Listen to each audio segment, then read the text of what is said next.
माफ कर दो, हम गलत हैं, we are sorry. Is this a message for Pakistan के दोबारा से मामलात वो कारज़ई और अब्दुल्ला वाले दौर तक जा सकते हैं?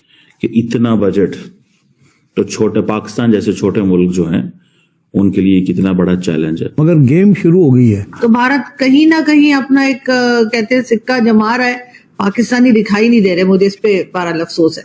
भारत ने दिफाई बजट में 9.5% इजाफे की तजवीज दे दी। भारत ने माली साल 2025-26 के लिए 6.81 ट्रिलियन रुपए की दिफाई अखराजात की तजवीज पेश की है, जो पिछले साल के इब्तदाई तखमीनों से 9.5% से ज्यादा है। इसमें ज्यादातर रकम नए हथियारों की खरीदारी के बजाय तनख्वाहों और पेंशन पर खर्च की जाएगी। 4.7 ट्रिलियन भारतीय रुपए अफरादी कुव्वत पर लागत की मद में और 1.80 ट्रिलियन रुपए जंगी सामान की खरीदारी के लिए रखने की तजवीज है। अफगानिस्तान की मदद के लिए भारत ने साल 2025-26 के लिए 100 करोड़ रुपए का प्रावधान रखा है। साल 2024-25 के बजट को देखें तो ये 2 गुना है। साल 2024-25 में अफगानिस्तान को 50 करोड़ रुपए की मदद भारत के द्वारा की गई थी। 2 साल पहले ये रुपए में मदद का आंकड़ा 207 करोड़ रुपए का था। हाल के दिनों में भारत अफगानिस्तान में मानवीय सहायताओं तक सीमित रहा है। वो दूसरे ममालिक को फंड दे रहा है। भूटान की बात की आपने, साथ अफगानिस्तान की बात की, बांग्लादेश की बात की। असल में जो मुझे लगता है वो सब में पाकिस्तान को घेरना चाहता है। अच्छा, ऐसा क्यों? देखिए ना, आप देखिए जितने भी पाकिस्तान के साथ साथ हमसाया ममालिक लग रहे हैं, घेरे में लेना चाह रहे हैं ना, उनके साथ अपने रिलेशन अच्छे बनाना चाह रहे हैं। इंडियन मीडिया में बहुत हाईलाइट किया जा रहा है कि इंडिया डेवलपमेंट प्रोजेक्ट्स अफगानिस्तान के साथ दोबारा शुरू करने जा रहा है। इंडिया ने हमसे बहुत सारे बदले लेने और जो हमने फजूल कुछ हरकतें की हुई हैं माजी में, और chicken are coming home to roost, और बड़ी ही सिचुएशन जो है वो वॉलेटाइल है। हम लाते हैं टॉक शोज और अनलिमिटेड एंटरटेनमेंट सिर्फ यूट्यूब पर। अगर आपने अभी तक हमारा चैनल सब्सक्राइब नहीं किया तो अभी सब्सक्राइब करें और बेल आइकॉन को क्लिक करके हमारी लेटेस्ट वीडियोस के बारे में अपडेट जानें। जब पाकिस्तान और अफगानिस्तान के जो ताल्लुकात हैं वो काफी तनाव का शिकार हैं और कुछ अरसे से काफी सरगर्मी भी उसमें देखने में आ रही है, ऐसे में भारत का अफगानिस्तान के साथ बैठना असरात मुमकिन तौर पर खित्ते के अंदर और पाकिस्तान अफगानिस्तान के ताल्लुकात के ऊपर हो सकते करेंगे। भारत की जिन्होंने रिसेंटली अपना कह लेंगे 2025 का बजट अनाउंस कर दिया गया है और इस बजट के अंदर तकरीबन साउथ ईस्ट एशिया में हर मुल्क को सिवाय पाकिस्तान को छोड़कर फंड्स दिए जा रहे हैं। सबसे पहले तो भूटान की बात करेंगे कि भूटान को इंडिया हर दफा सबसे ज्यादा फंड देता है, क्योंकि भूटान कह लें कि एक तरफ उसका झुकाव चाइना की तरफ नजर आता है और वो पूरी की पूरी उसका अपना कोई समुंदर भी नहीं है जिसके थ्रू वो ट्रेड भी कर सके। तो इसलिए इंडिया जो है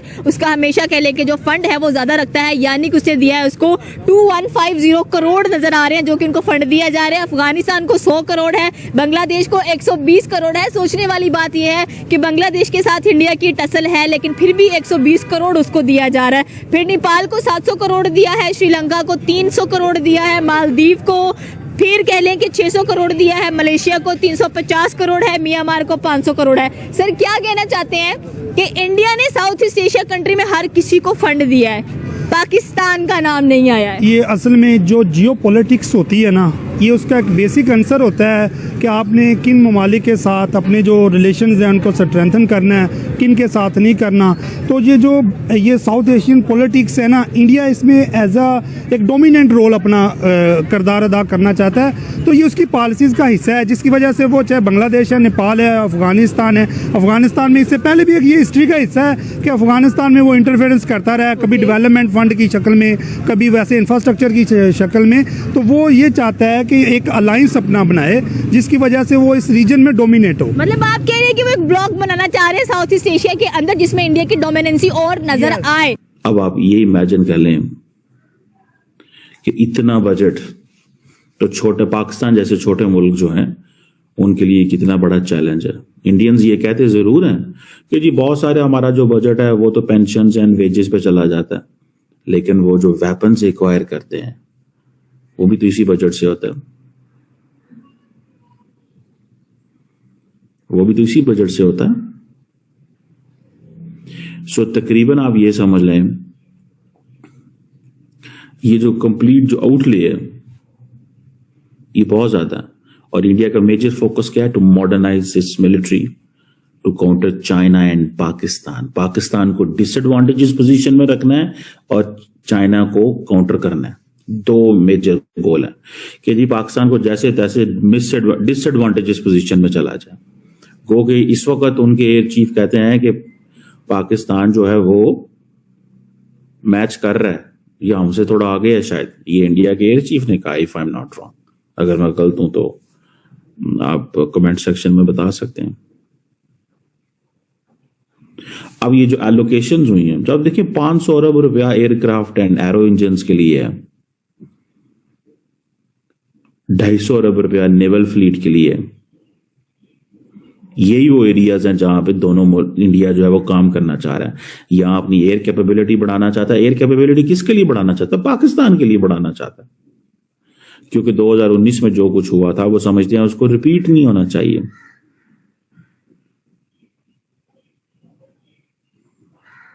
ये चीज को जरा समझें। 500 अरब किसको दे देना है? एयरक्राफ्ट को एंड इंजन्स को। 250 अरब किसको दे देना है? नेवल फ्लीट को।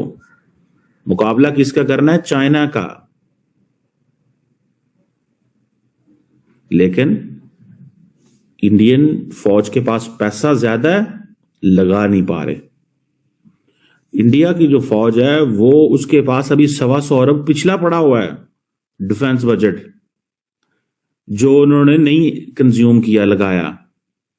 ये अभी जो 31 मार्च आ रही है, नेक्स्ट ये फरवरी या मार्च, इस तक उन्होंने 125 अरब लगाना है। यानी कि इंडिया की सरकार ने इतना पैसा दे दिया है कि उनसे लग नहीं रहा, और वो उसके ऊपर काम कर रहे हैं कि इस पैसे को कैसे लगाना है। 15 लाख फौज है, 15 लाख तकरीबन, और इन्होंने मैच करनी है। इन्होंने मैच करनी है चाइना के साथ। ये इंडिया ने अपनी फौज को 20 लाख पे लेके जाना है। अब देखे ना कहां 5-6 लाख की फौज पाकिस्तान की। और जारी बात है, हम तो फौज पे तो उस तरह आजकल जिस तरह मॉडर्न टेक्नोलॉजी है, स्ट्रेटेजिक वेपन्स हैं, मिसाइल पावर है, आर्टिफिशियल इंटेलिजेंस की बात हो रही है, ड्रोन वॉरफेयर की बात हो रही है, ये सारी चीजें जो हैं, ये तो मतलब जो रेस ही बदल गई है ना। ये लाखों की फौजें जो हैं वो किस तरह काम आएंगी? लाखों की फौजें जो हैं ये किस तरह काम आएंगी?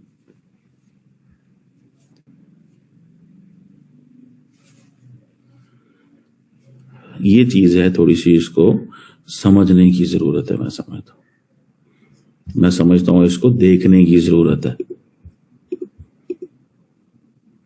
और अगर आप इसको देखें, ये उनका स्टाइल को समझना पड़ेगा।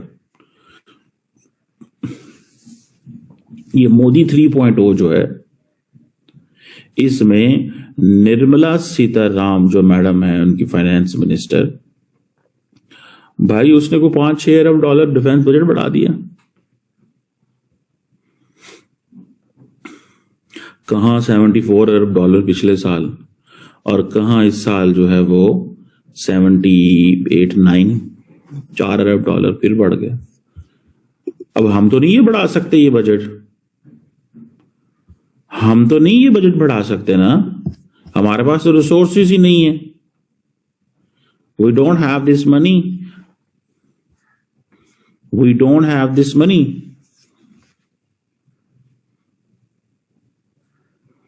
We do not have that money by then. हमारे पास ये रिसोर्सेज नहीं है।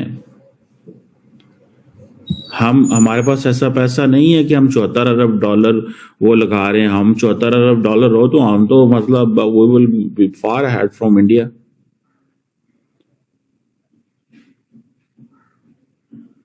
सो ये आप देख लें, इन नंबर्स को ही देख लें। पिछले साल इंडिया ने 4.5% आई थिंक इंक्रीज किया था, इस साल 10% इंक्रीज किया। अब मुझे ये बताएं ना, कौन है जो इतना पैसा लगा रहा है इंडिया के नेबरहुड में अदर देन चाइना? तो किसको इंडिया डरा रहा है with all that mighty defence budget? किसको?